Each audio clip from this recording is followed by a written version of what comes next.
Valendo aí, Paulo. Boa noite, galera. Estamos aí agora aí degustando o fígadozinho acebolado. A linguicinha dele. Chega a tá minando dele. Vamos almoçar agora, né? Almoçar e jantar, porque agora já é 9 horas da noite. Não almoçamos e nem jantamos. Vamos degustar agora com um pãozinho aqui, né, Paulo? Isso.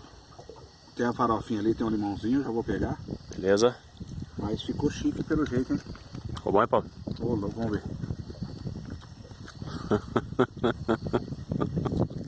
Joguei babá.